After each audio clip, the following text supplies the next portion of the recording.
Hey everyone, welcome to the Foreclosure Guy podcast. I'm Bill. If you or someone you know is facing foreclosure or you've gotten yourself into a situation you never thought you'd be in, you're not alone.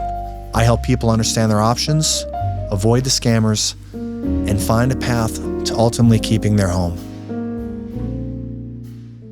That is true, Lynn. I did lose everything at one point, and through that I realized, okay, service to others was really where it's at for me, because I believe goodwill is the most valuable currency there is.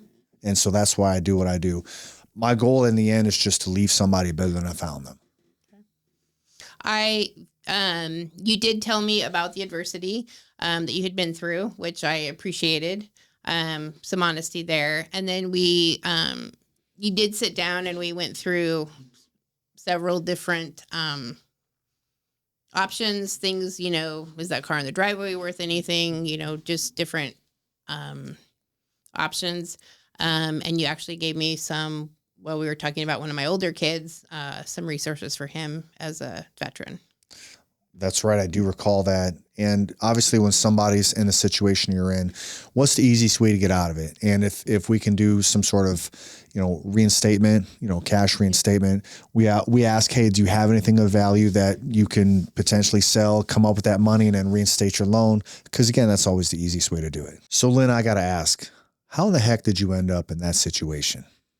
About 20 months prior to my being served with my foreclosure notice, my youngest child at home, he has a rare syndrome.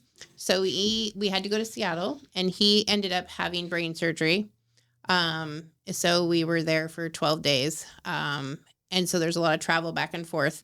The insurance does not cover any of your travel or hotels. So that going back and forth to Seattle every 3 to 4 weeks causes a lot of financial burden.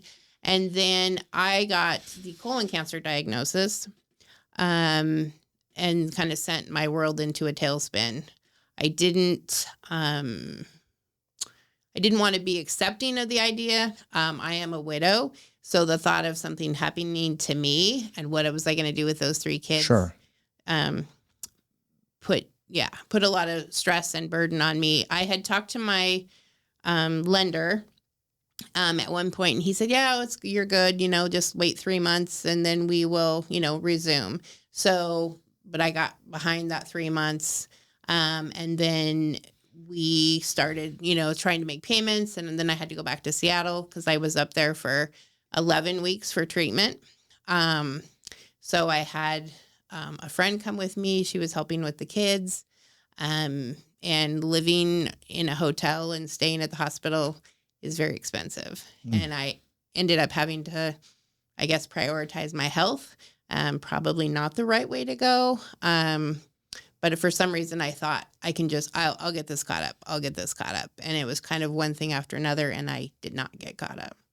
So you were up against a wall here. I mean, you've got your health to think about. You mentioned 3 special needs children. Yes. And now there's interstate travel, right? Or out of state travel. There's a lender. You mentioned a hard money lender. Yes. And not only that, but just keep somewhere in the mix, trying to keep your sanity, right? Yes. So all those things in play and still trying to keep it together.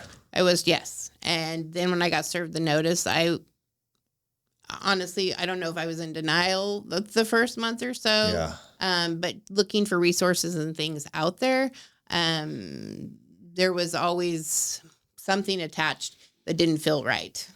Can you say more about that?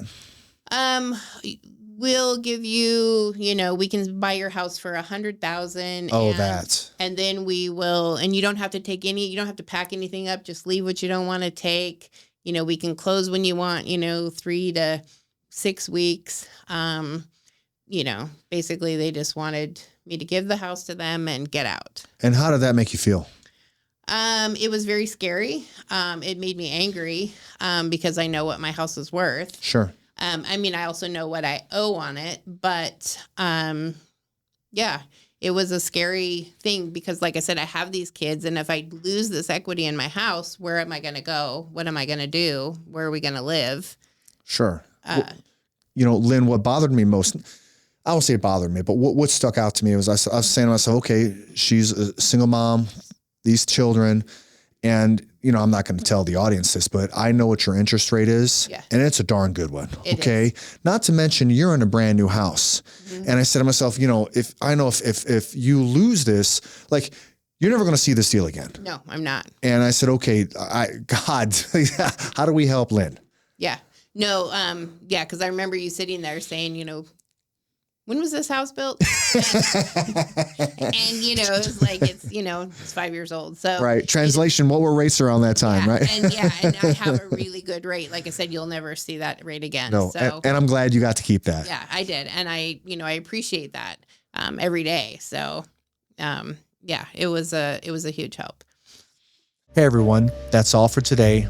Thanks for listening. If you or someone you know is facing foreclosure, don't hesitate to reach out or share this with them. Take action by liking, following, and subscribing. Thank you.